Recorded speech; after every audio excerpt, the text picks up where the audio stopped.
Invaders, it's me Jordan here and welcome back to my YouTube channel. Now Invaders, welcome to Jordan's Weekly Breakdown Episode 5. The show where I break down the latest DC and Marvel, Star Wars, just geek culture news, rumours, interviews, trailers, whatever. Welcome to this brand new episode. It's been a while since my previous episode because obviously Wonder Woman 1984 came out and so I wanted to do a spoiler and non-spoiler review for that. And then obviously it was like the end of 2020 so I wanted to do like a rewind video just to remember the year that was. So it's been a packed few weeks but I'm finally back with another episode of this series and there has been a lot of news in the past few weeks so we've got a lot to get through today. So yeah, hopefully the series is back and continues being weekly from now on. So then without further ado, let's get started with Jordan's Weekly Breakdown Episode 5. Here we go.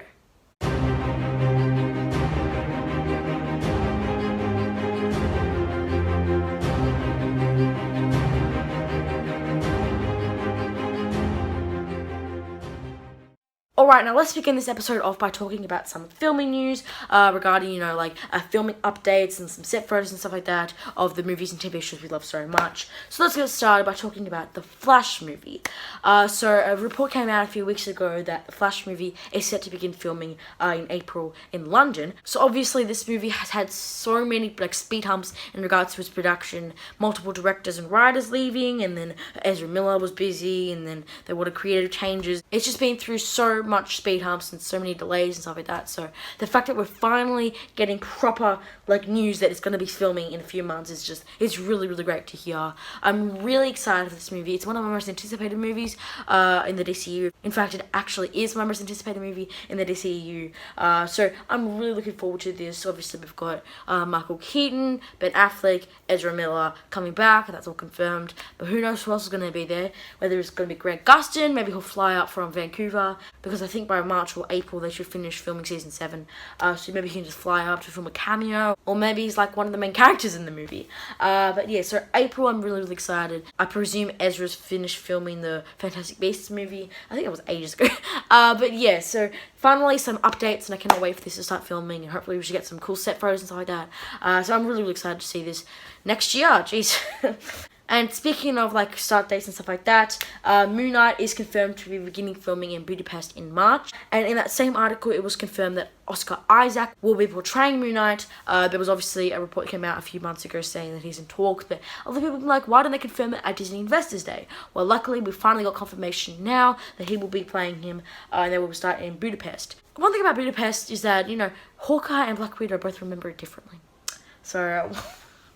So yeah, look forward to seeing, the series. I have no clue what the series is about at all. I've heard somewhere it's like Marvel's version of Batman, so that's pretty cool, but we'll have to wait and see, especially when we get some cool set photos to tell us a little bit more about what the actual series is about, but we'll have to wait and see in March, which is just 2 months away, and I cannot wait for that. And now I'm going to discuss some news that's not the best news. So in one of the WandaVision interviews, now I won't discuss WandaVision or any of the interviews relating to that because the first 2 episodes came out last week. So I won't be discussing interviews because it's already out. And also because I want to do a full season review at the end of the 9 episodes rather than each individual episode. I feel like that's very time consuming and pointless. So I will do a full season review at the end of the series. Anyway, so in one of the interviews for WandaVision, Elizabeth Olsen was talking about working with Sam Raimi, but also confirmed that the filming of Doctor Strange 2 has been halted due to the hospital overload in London. Same with Los Angeles right now. Both cities are really struggling to keep up with demand of hospitals and testing and all that sort of stuff. So unfortunately filming has had to be completely suspended in both cities. So filming has been halted. I think they would have been on their winter break now anyway, or summer, whatever season it is there. I think because, it's holiday season, so they would have had a break, but the fact they're not coming back because obviously of COVID, so we'll have to wait and see as to when they can go back to filming. I'm really excited for this movie, and I'm really excited for their take of the multiverse. I think it's going to be a lot of fun. I wasn't the biggest fan of the first Doctor Strange movie. I've spoken about that in previous Jordan's Weekly Breakdowns. I just thought it was really boring and very stereotypical and generic. However, I am looking forward to the sequel because of the multiverse, but also Scarlet Witch in there. I love her character. I'll talk more about her in WandaVision, obviously, as I said in the season review. But I really am looking forward to this movie because of Scarlet Witch, and also because, might get different versions of Spider-Man. Who knows? I'm really looking forward to this. And we haven't really gotten any set photos from the movie yet, so we'll have to wait and see. But yeah, unfortunate news, but hey, they've already been filming it for about 2 months, so they have filmed a little bit of the movie, but not all of it. But yeah, I'll keep you guys updated as to when it goes back to filming. Now, some actual good news. James Gunn's series for HBO Max, Peacemaker, has officially begun filming. There were some film notices that went around Vancouver, and also James Gunn tweeted about it, and it is Vancouver, so the same place that all the Arrowverse shows are filmed. So you might see some familiar streets and sets. So yeah, James Gunn tweeted about it, and how he only wrote it in 8 weeks, so that's actually really fast. With John Cena, of course, reprising his role from the Suicide Squad, which is coming out later on this year. So yeah, as I've said for the other ones, if there are any set photos or any other updates regarding, filming being halted and stuff like that, I will of course let you guys know. Now, speaking of set photos, we have got 2 set of set photos in the last few weeks. The first from Canaries, and of course, if you do want to check out his blog, because I won't be able to post all the photos here or go into explicit detail, so be sure to check out the blog by clicking the link in the description. We got some set photos for season 7 of The Flash, which has resumed filming after its winter hiatus. Now, as I said, I won't go into explicit detail, but we see Frost getting arrested and Joe West talking to this girl, like trying to urge her not to do something or to do something. So that's really, really vague. So in regards to Frost being arrested, which we have no clue as to why, it could either be like a dream sequence or a nightmare or something like that, or she could have like done a trade with someone, whoever the villain is for the first few episodes. Godspeed, maybe, I don't know. She could have actually done something wrong, but the fact is that she could have easily just taken out all those like police officers, but she didn't. She actually gave in. Maybe she's being set up, like, Barry being set up for murder by DeVoe. I don't really know. There are a lot of theories surrounding this. So yeah, that's really, really intriguing. I think she's going to be back at the first episode, I think, because obviously Danielle Panabaker was pregnant last season, but I think she's coming back the first episode because obviously COVID delayed the break between each season longer than it usually is. So, she's been back early. So yeah, I'm looking forward to this, that I'm not that big of a fan of her character because, it just changes too often, and it's getting really, really dull. And like, oh look, she's a good guy. Oh no, she's a bad guy. Oh no, they've merged. Oh no, Caitlin. Whatever. So yeah, you can obviously check out the blog for the full set photos. I'll leave a link down below. Now, some more set photos we got from Spider-Man 3. Nothing regarding any cameos, unfortunately. But we did get some set photos with Tom Holland and Zendaya on set. I think yesterday or today, I don't really know.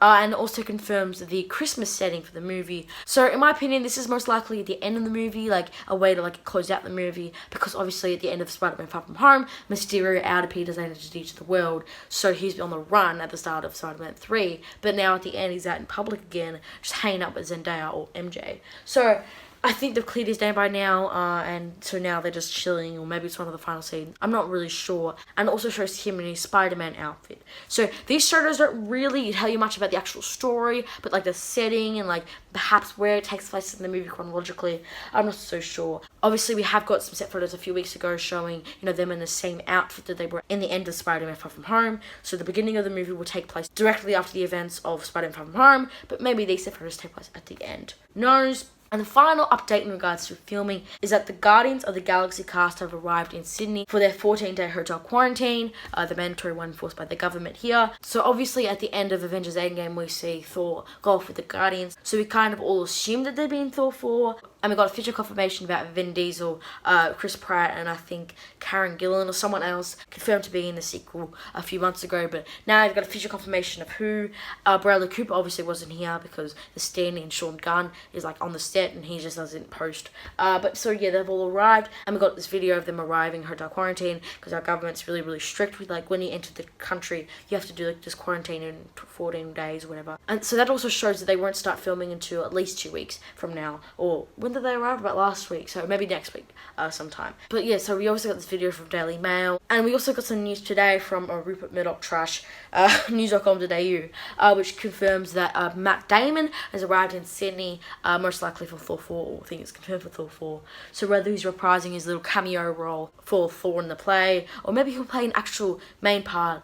I don't think they do all this hotel quarantine stuff just for like a cameo, just for a few days. So I think he might have a substantial role in the movie. We'll have to wait and see, I suppose. But yeah, so those are all the filming news for Flash, Moon Knight, Doctor Strange 2, Peacemaker, The Flash, Spider-Man 3, and Guardians of the Galaxy in regards to Thor 4 and stuff like that. So without further ado, let's get into some interviews that we've received over the last few weeks.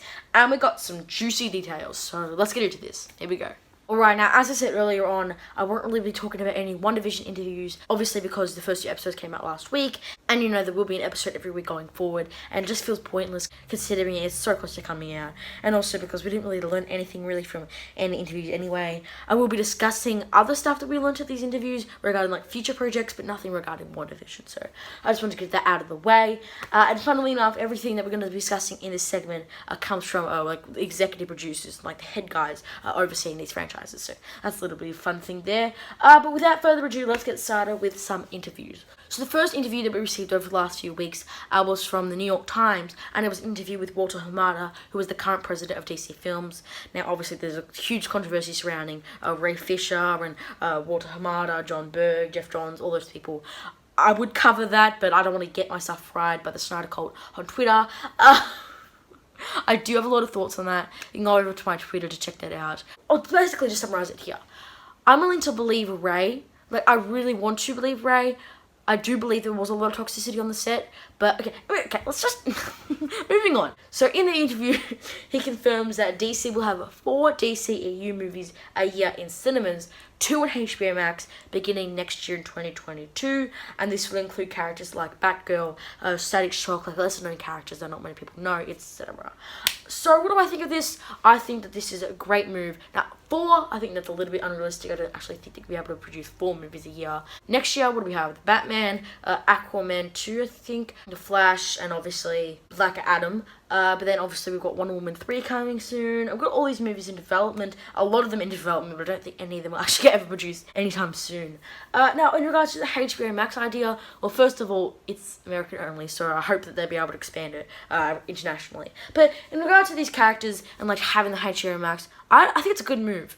I don't think that they're going to be able to produce these movies with the same budget as they would theatrically, so I don't think it'll look as good with like Batgirl. It will be looking just like Batwoman, but just like with like a little bit more budget. I don't think it'll be like movie level. Who knows? I'm willing for them to prove me wrong, but I don't think it'll be like that high budget. And I don't think anyone would want to go and see a Static Shock movie. Okay. When I say anyone, I mean like the random like moviegoers. Obviously DC fans, like hardcore fanatics, would obviously go see this movie. But I'm just saying, like, in regards to the general audience, I don't think that this is like going to be a major pull for them in the cinemas. So I think just having them on HBO Max for people who actually are interested, I think that's a great idea.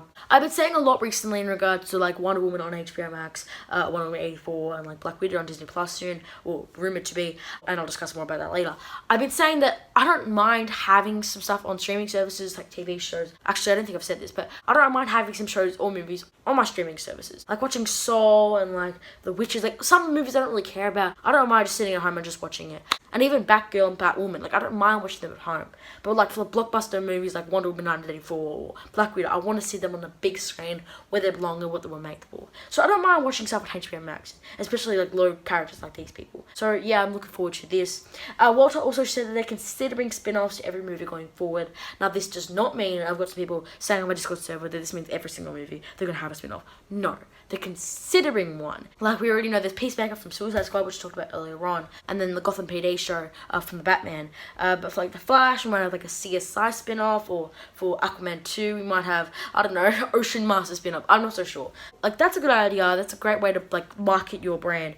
They are really thinking about this purely as a marketing strategy rather than creating the best content possible. But I don't mind seeing spin-offs, especially when you want to tell stories like WandaVision or Falcon Winter Soldier, where you can't portray it in a way that's seen on the big screen, but you have it on the side. I don't mind that.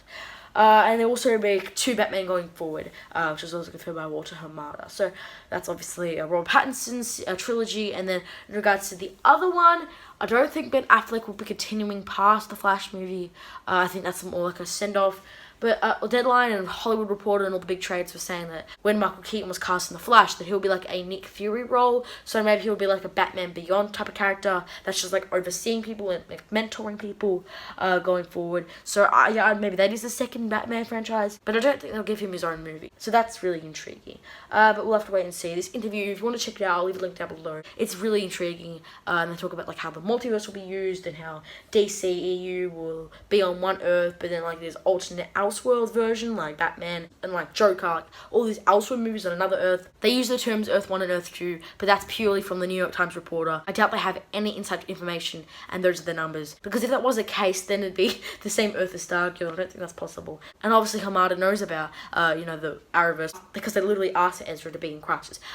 So I don't think those are the actual numbers. I think they were just using that as an example. But anyway, so yeah, check out the article. It's very interesting. I'll leave a link down below in the description. I like seeing some Elseworld stories. I don't want it to be used as kind of like, oh, we stuffed up, let's just do a do-over. But how they can use both HBO Max and this Elseworlds like planet just to tell different stories that you never be able to get before, like Joker, for example. But anyway, as I keep saying, check out the interview in the link in the description down below. Now let's discuss a few interviews with Kevin Feige. He said that some Spider-Man 3 rumors were true and some were way off. So make of that what you will, I guess. Maybe Toby's way off, who knows. I hope that one's true, but who knows if it actually is. The second thing he said was that Deadpool 3 will be officially set in the MCU and rated R or MA in Australia. Now, I really like Deadpool's character. I really do. So seeing him in the MCU, interacting, that's great. I'm really looking forward to this. Ryan Reynolds was born for this role. But obviously he said that he won't be filming until at least next year because Ryan's very busy. And so I'm really surprised that Disney actually decided to make it R or MA. I would have thought it'd be like PG-13 or M just to make it family friendly for, money. But the first two Deadpool movies were very profitable, so it makes more sense that they keep it R. And you just cannot tell Deadpool stories without making it R. You cannot do that. You need the gore, you need the curse words, you need that's what defines Deadpool the character. And so yeah, I really liked it keeping that same rating and set in the MCU too. So that also leaves the door open for X-Men and like Wolverine to be rated R, so that they can have that violence that we never got in the original X-Men movies. They can cross over and we can have some gore. Like when they have appearances in like Avengers movies or just like cameos in other movies, they can be rated PG-13. But when they have their own standalone movies, they can have an R, and I really like that idea.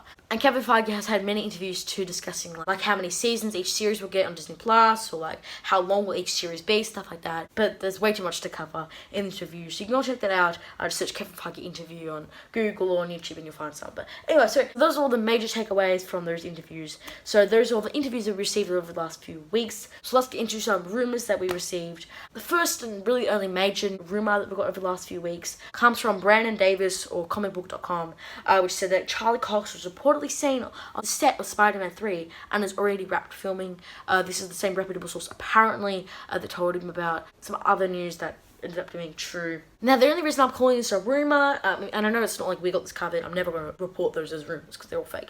Or at least like 99.999% of them are fake.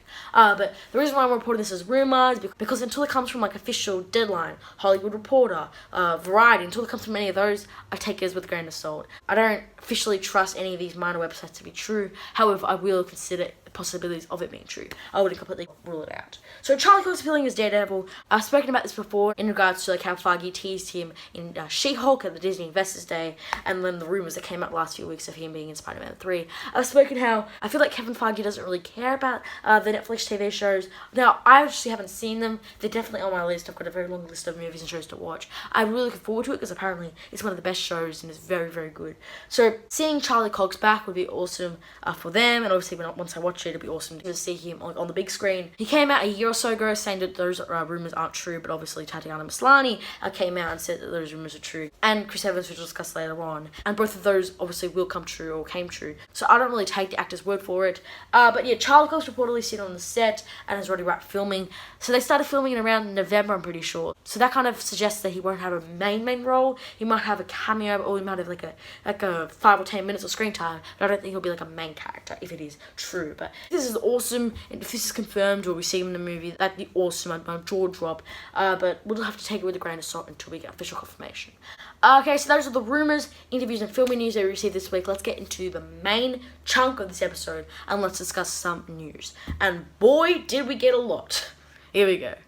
Alright, now the first set of news we're going to cover in this segment is that Wonder Woman 1983 is officially in development with Patty Jenkins and Gal Gadot, and we'll have a purely theatrical run, and we'll be set in the modern day. Now, in the press tour for Wonder Woman 1984, Patty Jenkins said that she would want to do a Wonder Woman 3, but only if it was exclusively theatrical, because she's not a big fan of like watching stuff on HBO Max, because it's designed for the big screen and she wants people to see it on the big screen.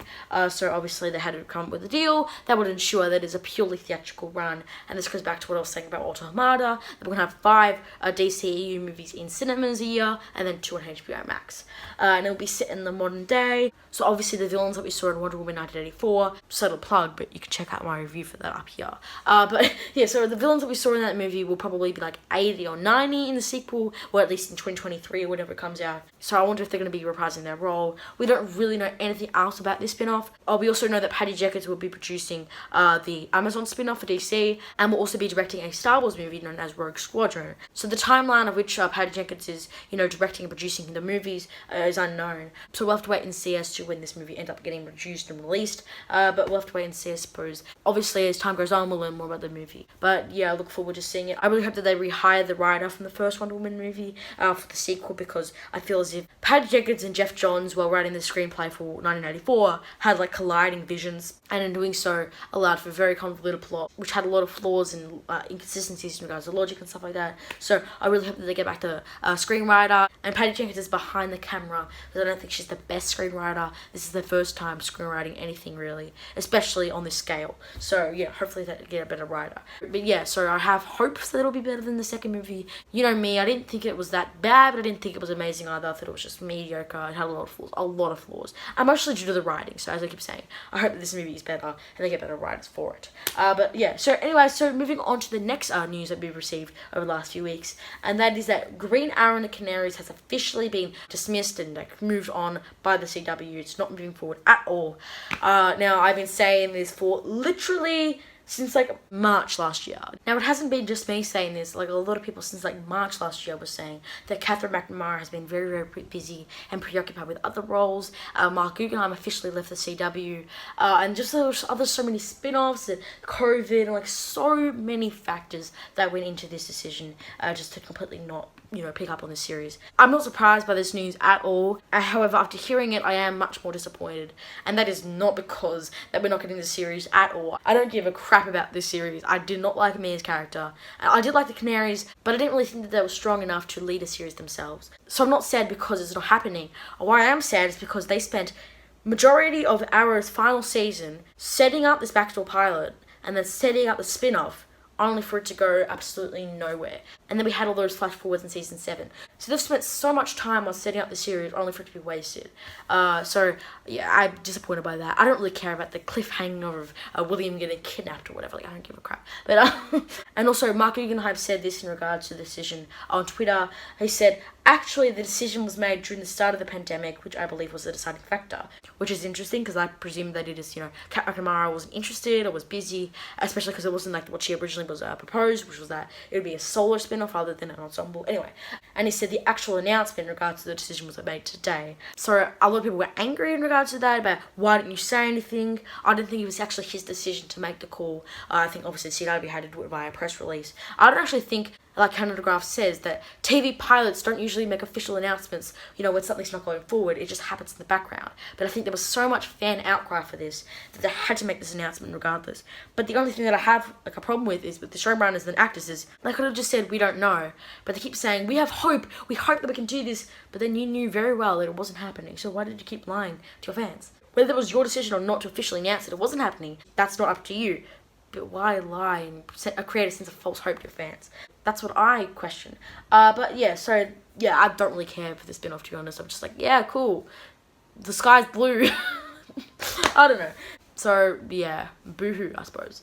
Like, the reason that I think this series would have been so bad is because it's basically Arrow 2.0, just like set in the future with other characters. Anyway, now let's move on to some other news in regards to Kevin Feige. I'll be talking a lot about Kevin Feige in this episode today. And that is that Loki executive producer Michael Waldron is to write his Star Wars movie that he's producing as part of a new deal with Disney. And in the same article by Variety, it confirms that Loki Season 2 is also in development with Michael Waldron. So this just shows that Disney and Kevin Feige have a lot of faith in this guy, Michael Waldron. And he's also going to be producing or writing or something like that on the Doctor Strange sequel as well. So we're going to be seeing a lot more of Michael in interviews and everything going forward. So they really have a lot of faith in this guy, and I really hope that, obviously we'll see in May whether Loki's actually good or not, and then going forward with Doctor Strange next year, and then this movie, whenever it does end up getting produced, which Kevin Feige also said in an interview in the WandaVision press tour, like they're not prioritizing this movie, it's just like on the back burner. So I'm looking forward to this. Michael Waldron really looks like Henry Cavill. If you look at the photo, and let me bring it up. Look at this guy. Tell me that he is not Henry Cavill. Come on, look at that. That is Henry Cavill. But anyway, so yeah, so he's going to be producing these this series and these movies, and we don't really know anything in regards to the Star Wars movie that Kevin Feige is producing since the announcement came out in 2019 or whatever.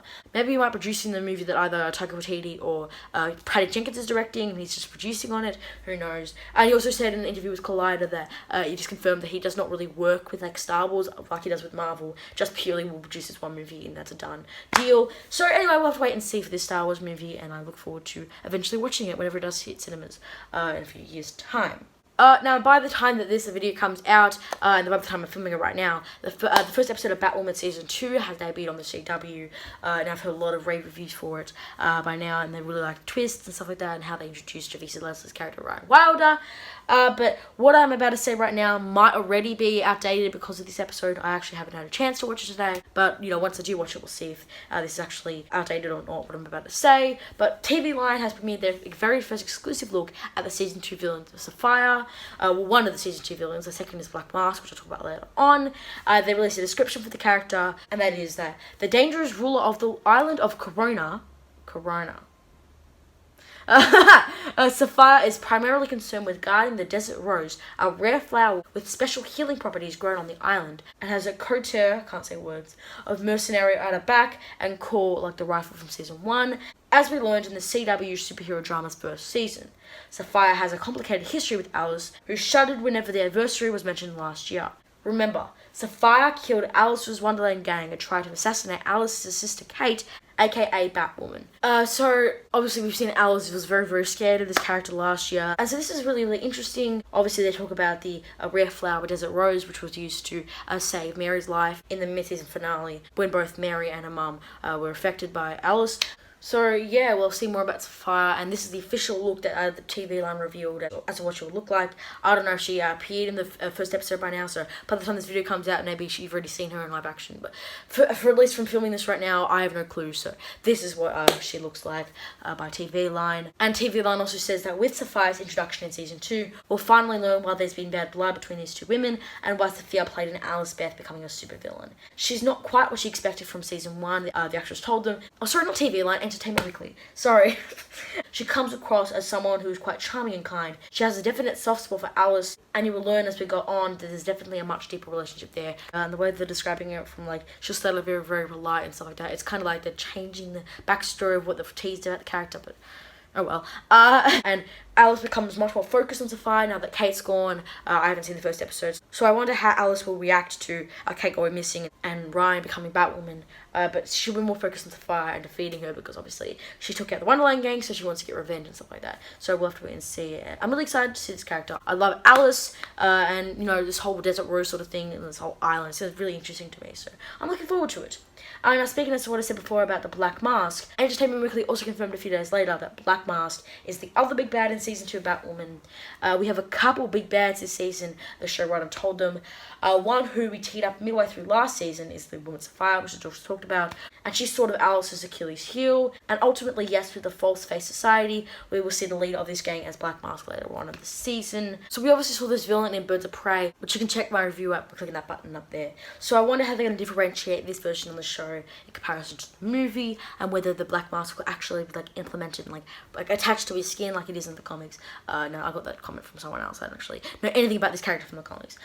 So this will be like the more street level sort of character, where Safiyah will be like the very mystical, like the one with the powers, and like the superficial villain, whereas this one will be more grounded, if that makes sense. And in the same statement, they also talked about how this would integrate with Ryan's character and their backstory. And Caroline said that while Ryan never used drugs, she was in a relationship where someone was using drugs, and it's ultimately what got Ryan put away in jail. Batwoman has a particular vendetta against the False themselves face society, because the idea of drugs preventing the city and nobody taking any responsibility for it strikes her at her core. So they've changed her backstory a lot since we last heard about her character. Last time they said she was drug runner, which I'll bring up the official character backstory. So the official statement said that Ryan grew up alone on the wrong side of the tracks and spent years working as a drug runner. Well, now they're saying that while she never took drugs herself, so maybe she was a drug runner but never had drugs. I don't really understand how that makes sense. So they've changed a little bit of backstory, obviously because of the backlash that they got. So yeah, we'll have to wait and see as to how this villain is integrated in the season. So now we'll have Alice, we'll have Safiyah, and Black Mask. So I wonder how they're going to handle all these villains in season 2, and I'm really excited to see the premiere. Hopefully in a few hours if I can watch it tonight. But anyway, so yeah, that's all we got in regards to the villain Black Mask. Now let's talk about another villain which was cast, but this time for the Flash rather than Batwoman.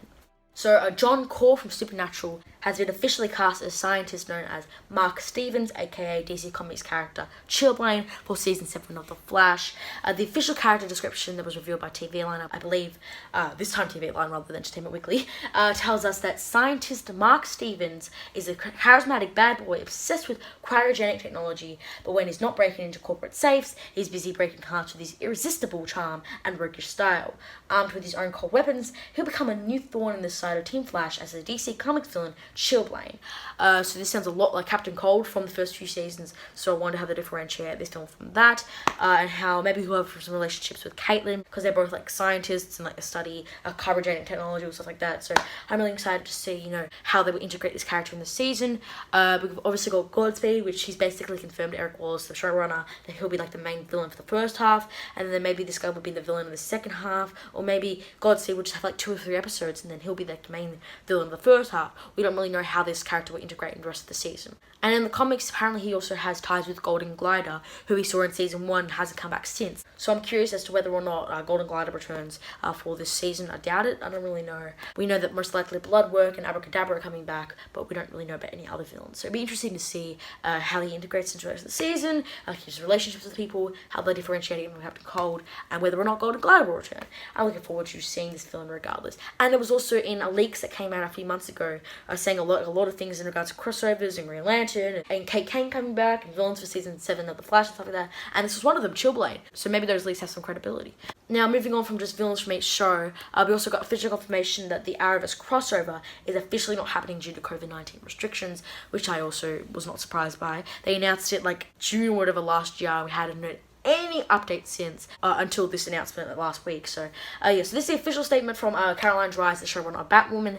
We're not really able to cross over because physically we can't cross crews due to the fear of exposure of COVID, Dries explains. So if Supergirl were ending this year, I would say that there would be more of a possibility, but I'm afraid that at least this year we're not able to tap into that dynamic. I really liked World's Finest and Elseworlds, like the Arkham Asylum. I thought the relationship with Kate and Kara was really great, but then I felt it was one of the weakest parts of Crisis on Different Earths when they spent like 2 entire episodes setting up their relationship, only for Kate to leave the next season and then Kara to like have her show ended. So that entire storyline was a waste, and we never got to see an official crossover between the two. I think CW were planning on having one, but then obviously because they left, all the COVID happened and all sorts of stuff, they can't do it anymore. But however, Javicia Leslie has shown interest in doing like a Super Black crossover with Black Lightning and Batwoman because they're good friends with each other in real life. So we'll have to wait and see as to that happens. We know that David Ramsey's coming back Green Lantern, so that'll kind of be like the common denominator within those shows to kind of set a crossover without characters from each show crossing over with one another, if that makes sense. So I'm not surprised by this news. I'm disappointed. Yes, I love crossovers. It's the first year since like 2015 or whatever we haven't had a crossover between the shows. But you know, it is what it is. Hopefully at least we'll get Grant Gustin like popping over on the Supergirl finale, or Black Lightning popping up, or Batwoman. I don't know. Who knows? So yeah, unfortunately this is how it has to be because of COVID, but hopefully next year we can have another crossover, maybe even bigger and better this time. We'll have to wait and see. Now that's enough Arrowverse news. Let's get into some movie news that we received this week. So, speaking of COVID and affecting the crossover, we have got some more delays. I feel like I might as well just title this, instead of Jordan's Weekly Breakdown, it'll be Movie Delays Update. That's basically what the new title's going to be. So, Morbius, Jared Leto's new movie Morbius has been officially delayed until October, and Marvel is considering releasing Black Widow in theaters and on Premier Access on Disney Plus the same day in May. And No Time to Die is about to be delayed, and other blockbuster movies are to follow suit. Is this news? Isn't the title of the segment news? Are we even supposed to be shocked by this?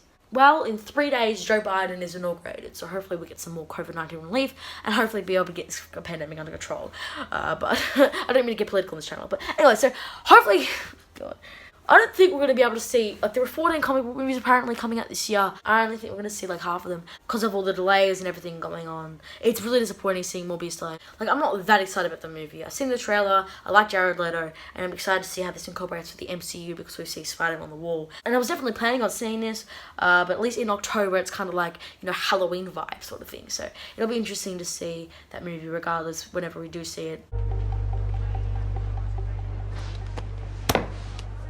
Obviously, this particular comment didn't age too well. If Black Widow gets delayed, again, it's been already a full year delayed, so if it's like more than a year delayed, I'd be really angry about that. But Premium Access, I won't talk about that in depth in case that announcement is officially made, because I have a lot of thoughts on that. Because obviously we've already seen that with Wonder Woman 1984 and Mulan, but we'll have to wait and see. I feel like the catchphrase for these episodes are just wait and see. But yeah, I'm really disappointed about this news, but can we be shocked? We cannot be. We're coming out of 2020, and COVID's still here, so we have to deal with it. So I'm so excited to see it when it does get released eventually in October, or if it gets delayed past that.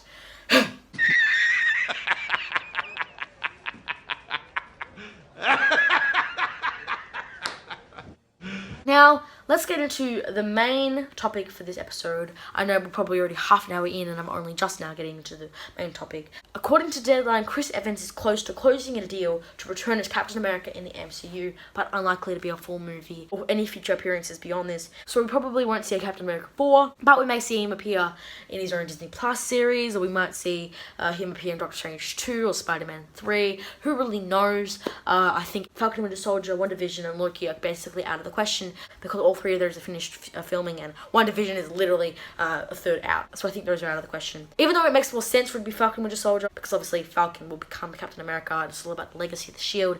I don't really think it's logical that he'll be in it because of production practicalities rather than storylines. So where could he possibly appear in? I think it could be Doctor Strange 2 as like a multiversal take.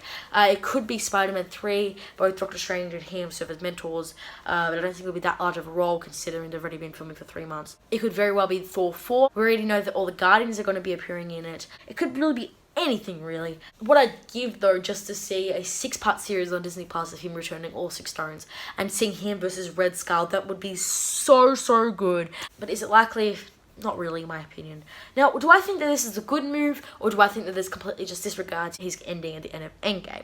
I don't 100% oppose this. I love seeing Chris Evans in the role of Captain America. Do not get me wrong, I love Captain America. I really love Chris Evans, and I really love Captain America. And so any appearance from him would be great going forward. But do I think it ruins the character? I wouldn't say it ruined that moment in Endgame, but it does take away a little bit from it. But it does matter on how they handle it. If he's back full-time, will be in the Avengers 6 or whatever, that's obviously, like, why would you even bother writing his character off when you know he's just going to come back? But if it's like a different take on it, or it's like a flashback or something like that, like apparently Tony Stark will be in Black Widow via flashbacks, I'm absolutely okay with that. I really like this. Now, Chris Evans tweeted news to me. We all know that that's just him trying to cover up that it's fake. If Deadline, Variety and Hollywood Reporter are the ones reporting it, we all know it's basically, if not confirmed, it's extremely like 90% likely to happen, unless further updates occur. So, like Tatiana Maslany, as I said earlier, Tatiana Maslany said that, I'm not She-Hulk, and then she was confirmed at Disney Investors Day to be She-Hulk. So I don't really think that we can trust the actors denying stuff because it's likely that they're covering it up. But yeah, I'm really excited to see Chris Evans regardless back in the MCU. That'll be awesome. And the final thing that I want to discuss today is that Zack Snyder has confirmed on Vero that the Snyder Cut will no longer be a 4-part series and will rather be a full 4-hour movie. Doesn't really bother me, to be honest, especially if watching it at home. I can just pause it, go to the toilet, go and have a break, go and refill my popcorn and come back and watch the rest of the movie. I mean, I have a very short attention span. Seeing stuff in the cinemas, I feel like gives you a better attention span. That's how I managed to see Endgame for 3 hours without, any breaks. But I don't really mind, to be honest. That's alright with me. It's literally the same content, whether it's a movie or a 4-hour TV show with 4 episodes. It's the same content, so either way, it doesn't really make a big difference to me.